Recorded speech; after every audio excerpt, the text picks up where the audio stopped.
বাবার টাকা সন্তানরা যত সহজে ভোগ করতে পারে, সন্তানের টাকা বাবারা অত সহজে ভোগ করতে পারে না।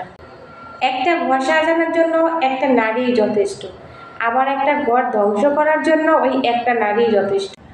ভুল তো অনেকেই বোঝে, কিন্তু ভুলের কারণ কেউ খোঁজে না। পাশে আসি তো অনেকেই বলে, কিন্তু পাশে কেউ থাকে না। যে মেয়ে অতিরিক্ত ভালোবাসতে জানে, সে মেয়ে আবার অতিরিক্ত ঘৃণা অবহেলা করতেও জানে।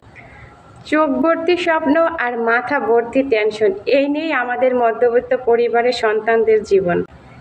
আমি বিশ্বাস করি আমার একদিন সব হবে ইনশাআল্লাহ। কষ্ট প্রকাশ করার মতো কেউ না থাকলে কেঁদে দাও, কারণ সৃষ্টিকর্তা সব কিছুই জানেন। কাঁদতে দেখিনি, কিন্তু ঘামতে দেখেছি। তিনি কে জানো? তোমার আমার বাবা।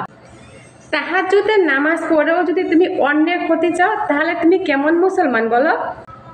5 ওয়াক্ত নামাজ পড়ে কি হবে যদি মনের ভিতরে অন্যের জন্য ক্ষতি করার প্ল্যান থাকে সব সময়? আমি ওই সমস্ত ব্লগ টুলাকে বিশ্বাস করি না, আনবিশ্বাস করি। তুই দেখ আমি কি জিনিস। তুমি যে আমার ভিডিওটি দেখছো, হ্যাঁ তোমাকে বলছি, তুমি বলো তো তুমি কাকে বেশি ভালোবাসো, তোমার মাকে না তোমার বাবাকে? কমেন্টে জানিয়ে যাও।